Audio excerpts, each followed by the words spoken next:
Back in 2015, the Eurozone was still gripped by a debt crisis, and the UK was both outperforming the EU and it was considered a bastion of political stability.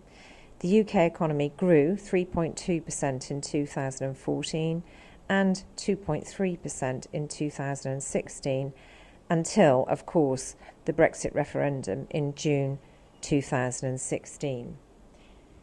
Transcripts from the Bank of England show that our policymakers were increasingly optimistic about prospects for the UK economy in 2015, and that was all scuppered by the Brexit vote in 2016, which saw foreign direct investment fall off a cliff and our currency devalued and political chaos ever since.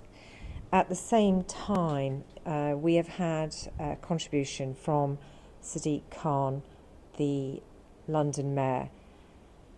He has commissioned a report which shows that Brexit has blown a hole in the British economy of 140 billion, and rightly so that he is calling on this government to urgently build relations with the European Union to stem the decline. The Brexit reality has meant that there are 2 million fewer jobs nationwide than there otherwise would have been, including 290,000 lost positions in London. Half of those job losses are in financial services, and these losses will continue as more and more banking facilities relocate to Europe. The particular hard Brexit that we've ended up has not seen any benefits for the British people, and it's about time that Britain sat up and righted the wrong. We managed to do this after we made the error of poll tax, and it's time to accept that we need to do something about Brexit. Did more harm than good to the British economy, and that's what one can infer from London Mayor Sadiq Khan's latest statement, which has pegged Britain's economic losses since Brexit at $178 billion. Now, Khan's statement is based on a report from Cambridge Econometrics, and their estimate of the cost of Brexit is higher than some other recent ones, and they noted that Britain's departure from the European Union has reduced the economy by 6% so far.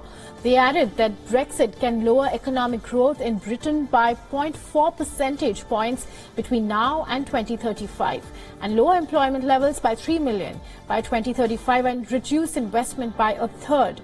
Now, Khan, a Labour Party leader, said, and I quote here, "It's now obvious that Brexit isn't really working. The hardline version of Brexit we have ended up with is dragging our economy down and pushing up the cost of living."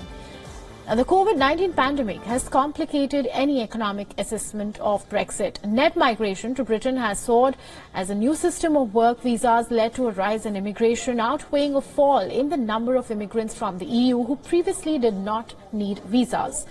Meanwhile, newly released Bank of England transcripts show that policymakers were optimistic about the economy in 2015, and that's a year before voters distorted the outlook by deciding to leave the European Union. And the transcripts show that the central bank did not discuss the threat of Brexit at length. Now, in 2015, the UK was outperforming the Eurozone and was considered a bastion of political stability. And the decision to leave the EU did not trigger a recession, but it has dampened the country's economic prospects and deepened its political uncertainty.